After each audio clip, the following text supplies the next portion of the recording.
Voici la femme qui a perdu la vie à cause d'une consommation alimentaire abusive.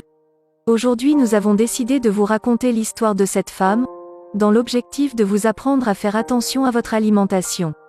Dominique est née en Haïti, et elle a commencé à prendre du poids à l'âge de 16 ans, suite à la naissance de sa première fille. Alors que son poids montait en flèche, elle passait ses journées assise dans son lit enveloppée dans des draps, car elle ne trouvait pas de vêtements à sa taille.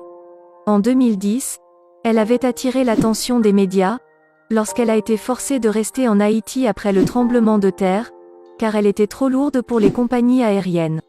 Et après cela, elle a été forcée de retourner aux États-Unis dans un avion cargo militaire.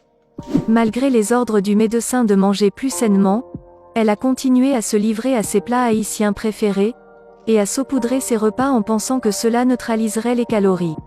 Et à un moment donné, Dominique était proche de son poids cible. Mais elle avait déclaré ceci: « Parfois j'ai tellement faim que je n'arrive pas à respecter mon régime. » Les filles de Dominique avaient des sentiments mitigés à propos de l'opération de leur mère, et elles s'inquiétaient des risques. Une de ses filles avait déclaré ceci: « Lorsque les médecins avaient donné le poids exact de ma mère, j'étais en colère.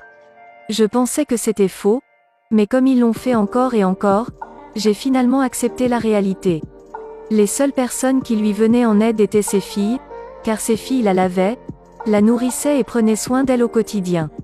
Mais malheureusement elle est décédée en mars, après que les médecins lui avaient dit qu'elle n'allait pas survivre une année de plus, car cette femme n'arrivait plus à respecter son programme alimentaire, et elle n'obéissait plus à ce que les médecins lui disaient. Le docteur Oscar a déclaré ceci: « Ce n'était pas une erreur ponctuelle, c'était un assassinat systématique de son programme de perte de poids. » Les chirurgiens chargés de lui opérer avaient convenu qu'il était trop risqué de l'opérer à ce stade. Un chirurgien avait déclaré ceci: « Je suis prêt à être raisonnable. Dominique pèse plus de 300 kg et je ne ferai pas l'opération à cause du risque. Car il y a un taux de mortalité très élevé chez les patients souffrant d'obésité morbide, où ils ont des cailloux de sang dans les jambes et ces cailloux montent dans leurs poumons. Et un gros caillou de sang peut tuer un patient instantanément. » Dominique avait déclaré ceci avant sa mort: « Avant j'étais maigre, mais après avoir eu mon premier bébé, j'ai commencé à prendre en masse. » Son histoire s'arrête par là. J'espère que vous avez appris quelque chose à travers cette vidéo. Abonnez-vous massivement pour ne plus jamais manquer nos prochaines vidéos. Alors je vous dis à plus.